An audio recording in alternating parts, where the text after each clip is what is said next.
face à une situation d'une gravité exceptionnelle, de nature à mettre en cause la crédibilité même du processus électoral en République de Guinée. Les faits que nous avons observés, documentés et que nous portons aujourd'hui à la connaissance du public ne sauraient être assimilés à de simples irrégularités administratives. Leur nature, leur récurrence et leur cohérence révèlent des dysfonctionnements structurels graves, incompatibles avec les exigences d'un scrutin libre, transparent et équitable.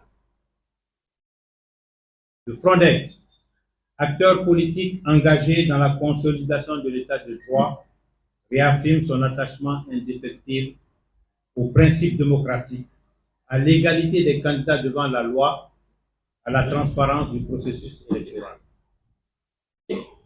Dans ce cadre, notre parti a décidé de participer de bonne foi aux élections législatives et communales du 31 mai 2026 en accomplissant l'ensemble des diligences requises dans les délais légaux, tant pour la constitution que pour le dépôt des dossiers de candidature sur toute l'étendue du territoire national. Toutefois, à l'issue d'une observation rigoureuse de la phase préparatoire du scrutin, le Frondec se voit contraint de dénoncer un ensemble de faits graves de nature à compromettre la sincérité du processus électoral. Notamment, le rejet injustifié des candidatures au niveau communal du Frondec. Le Frondec a régulièrement déposé des candidatures dans plusieurs circonscriptions électorales du pays. Je vais citer quelques circonscriptions.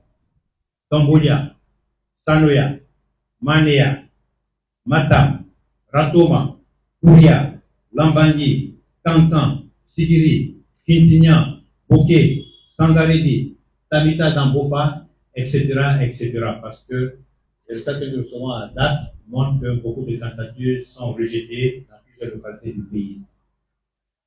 À la publication des listes provisoires, aucune de ces candidatures n'a été retenue à date.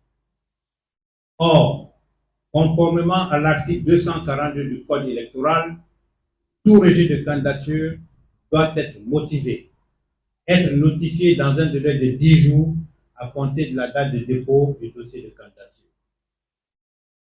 En l'espèce, aucune notification n'a été faite dans les délais. Aucun motif n'a été communiqué aux partis. Ces manquements constituent une violation grave